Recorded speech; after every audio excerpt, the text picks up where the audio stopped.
क्या आपके साथ कभी ऐसा हुआ है कि आप किसी नई जगह पर गए हो और आपको ऐसा फील हो कि यहाँ पर आप पहले भी आए हो, पर ये याद नहीं आता कि आप कब यहाँ पर आए थे। या फिर आप दोस्तों के साथ बैठे हो और बातें कर रहे हो, अचानक ऐसा लगने लगता है कि ये बातें तो हमने पहले भी की हैं, पर यह याद नहीं आता कि कब। आपको पल भर के लिए ऐसा महसूस होता है कि आप जो देख रहे हो या जो आप कर रहे हो वो आप पहले भी देख और कर चुके हो। हूबहू वही चीज़ें, वही लोग, वही माहौल, सब कुछ जैसे कोई सपना हकीकत बनकर आपके सामने आ गया हो। ऐसे में आप परेशान हो जाते होगे और आपको लगता होगा कि ऐसा कैसे हो सकता है। अगर आपको ऐसा फील हुआ है तो घबराने की कोई बात नहीं है। आप अकेले ऐसे नहीं हो जिसको ये फील होता है। दुनिया में 60 से 70% लोग ऐसे हैं जिन्होंने ये फील किया है। इसी फीलिंग को देजा वू के नाम से जाना जाता है। आज की इस वीडियो में हम बात करेंगे कि देजा वू क्या होता है, देजा वू क्यों होता है, इससे रिलेटेड कुछ अमेजिंग थ्योरीज और इसके पीछे साइकोलॉजिकल रीज़न क्या है। तो आइए बात करते हैं आज के इस टॉपिक के बारे में और शुरू करते हैं आज की ये वीडियो।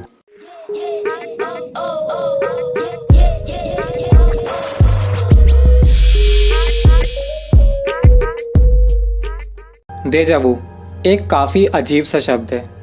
ये फ्रेंच लैंग्वेज का एक वर्ड है जिसका इंग्लिश में मीनिंग होता है ऑलरेडी सीन। इसी से रिलेटेड दो फ्रेंच वर्ड्स और हैं, प्रेस्क वू जिसका मतलब होता है ऑलमोस्ट सीन और जैमाइज व्यू इसका मतलब होता है नेवर सीन। बात करते हैं कि देजा वू होता क्या है। सबसे पहली बात ये कि देजा वू कोई मेंटल इलनेस या फिर मेंटल डिसऑर्डर नहीं है। ये सिर्फ एक कंडीशन या फिर मेंटल स्टेट है जिसे काफ़ी लोग अपनी लाइफ में फील करते हैं। आपने भी शायद कभी ऐसा फील किया ही होगा। इसको सिंपल वर्ड में समझें तो देजा वू का मतलब होता है पहले देखा हुआ। अपने नाम से ही देजा वू अपना काम बता रहा है। यह इंसान को एहसास दिलाता है कि जो चीज़ वो अभी देख रहा है, बोल रहा है या फिर महसूस कर रहा है वह पहले भी उसके साथ हो चुकी है। ये एहसास इतना ज़्यादा शक्तिशाली होता है कि हमारा दिमाग ये समझ ही नहीं पाता कि पहले सच में ऐसा हुआ भी था या फिर नहीं। अब आते हैं मेन टॉपिक पर, देजा वू होता क्यों है। देजा वू होता क्यों है इसको समझने के लिए बहुत सारी थ्योरीज का सहारा लिया गया, जिसमें से कुछ थ्योरीज का तो कोई सेंस ही नहीं होता, जैसे कि पुनर्जन्म। बहुत सारे लोगों का ये मानना होता है कि देजा वू में जो हमें फीलिंग आती है वो हमारे पिछले जन्म की यादें होती हैं जो अचानक हमारे सबकॉन्शियस माइंड में आ जाती हैं। ऐसे लोगों का कहना ये होता है कि इंसान मरने के बाद दोबारा जन्म लेता है और उसके पिछले जन्म की यादें उसके माइंड के एक हिस्से में जमा रहती हैं जो देजा वू के रूप में बाहर आ जाती हैं। साइंटिफिकली और साइकोलॉजिकली इस थ्योरी का कोई सेंस ही नहीं है। आप अपना ओपिनियन दे सकते हैं कि आप इसमें विश्वास रखते हैं या फिर नहीं। इस थ्योरी के बाद देजा वू होने के पीछे एक थ्योरी जो मानी जाती है वो है ड्रीम बेस्ड थ्योरी। इस थ्योरी की माने तो देजा वू होने का रीज़न है हमारे सपने। जैसा कि हमने पावर ऑफ माइंड वीडियो में बात की थी, होता क्या है जब हम सोने से पहले कुछ सोचते हैं तो इस बात के चांसेस बढ़ जाते हैं कि जो हमने सोचा है वही हमारे सपने में आए। और सोने से पहले जो हम सोच रहे होते हैं असल में वो सब हमारी रियल लाइफ से काफ़ी हद तक रिलेटेड होता है। मान लीजिए कि आप सोच रहे हैं कि आप अपनी फैमिली के साथ कहीं घूमने जा रहे हैं, तो हो सकता है कि आप अपने सपने में वही देखें। और जैसा कि सुबह उठने तक हम सभी लोग अपना 90% सपना भूल चुके होते हैं, तो जब रियलिटी में हम कहीं अपनी फैमिली के साथ घूमने जाते हैं तो वो सपना हमारे सामने आने लगता है और हमें लगता है कि हम ये सब कुछ पहले भी कर चुके हैं, पर हमें ये याद नहीं आ पाता कि ऐसा कब हुआ था। ये थी ड्रीम बेस्ड थ्योरी। अब बात करते हैं अगली थ्योरी के बारे में जिसका नाम है ग्लिच थ्योरी। ग्लिच थ्योरी बहुत ही कॉम्प्लेक्स और दिमाग घुमा देने वाली थ्योरी है, इसलिए इसको थोड़ा इजी वर्ड में समझने की कोशिश करते हैं। यूजुअली देजा वू हमारी लाइफ का एक छोटा सा मोमेंट होता है जिसको हम थोड़े ही टाइम के बाद भूल जाते हैं, लेकिन ये थ्योरी कहती है कि देजा वू हमारी लाइफ का एक बहुत बड़ा और इम्पॉर्टेंट पार्ट होता है। और ये थ्योरी ड्रीम बेस्ड थ्योरी को डिनाई करती है। इस थ्योरी का मानना है कि देजा वू कोई सपना नहीं बल्कि रियलिटी है। और एल्बर्ट आइंस्टाइन ने कहा था टाइम इज एन इल्यूजन। इस बात का डीप मीनिंग तो कुछ और था, लेकिन इस थ्योरी में कहा जाता है कि इस दुनिया में टाइम जैसा कुछ नहीं होता। टाइम सिर्फ एक इल्यूजन है जिसे इंसान की लाइफ को आसान बनाने के लिए यूज किया जाता है। वहीं ये थ्योरी कहती है कि समय एक छल है और देजा वू हमें इस छल से निजात दिलाता है। ग्लिच थ्योरी में कहा जाता है कि असल में हम अपने पास्ट, प्रेजेंट और फ्यूचर तीनों को एक साथ जीते हैं। इसलिए जब देजा वू का आभास हमें होता है तो हमें ऐसा लगता है कि ये सब पहले भी हो चुका है। ग्लिच का मतलब ही होता है रुकावट या गड़बड़। तो ये रुकावट हमारी डेली लाइफ को रियलिटी से एक ब्रेक देती है,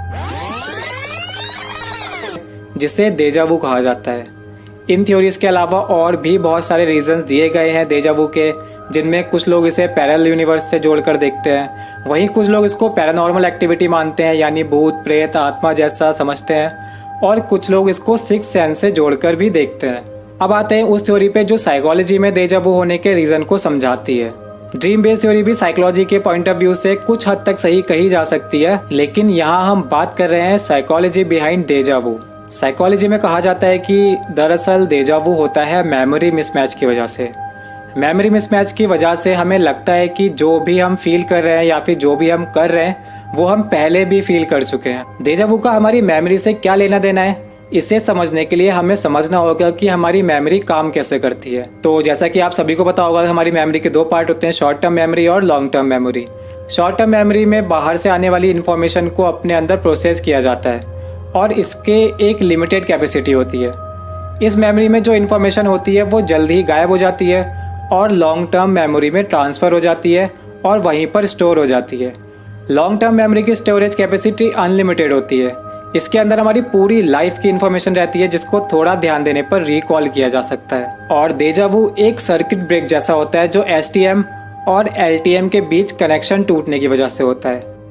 डेजा वू में sensory environmental information short term memory को बाईपास करके डायरेक्ट लॉन्ग टर्म मेमोरी में चली जाती है, जिससे ये फील हमारे अंदर पैदा हो जाती है कि हम जो भी कर रहे हैं वो हमने पहले भी किया था। इसके अलावा एक और सिंपल सा रीज़न माना जाता है जो है कॉन्शियस माइंड और सबकॉन्शियस माइंड से रिलेटेड।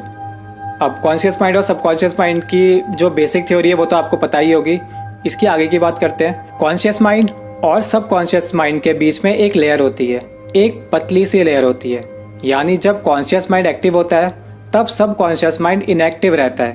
लेकिन एक ऐसी रेयर कंडीशन आती है जिसमें ऐसा होता है कि सबकॉन्शियस भी एक्टिव होता है और कॉन्शियस भी एक्टिव रह जाता है। ये बहुत रेयर एक कंडीशन होती है और काफ़ी कम समय तक रहती है। ऐसी सिचुएशन में हमारा माइंड कंफ्यूज हो जाता है और ये पता नहीं कर पाता कि जो हम देख रहे हैं या फिर जो भी हम सोच रहे हैं वो रियलिटी है या फिर एक सपना, जिस वजह से उसको लगता है कि ये जो भी हम कर रहे हैं ये सब हम पहले भी फील कर चुके हैं। तो ये थी डेजा वू के बारे में पूरी जानकारी। उम्मीद है आपको समझ आ गया होगा कि ये क्या है और क्यों होता है। तो अगर आपने भी कभी ऐसा फील किया है तो परेशान होने की ज़रूरत नहीं है, क्योंकि ये कोई मेंटल प्रॉब्लम नहीं है, बस एक मेंटल कंडीशन है।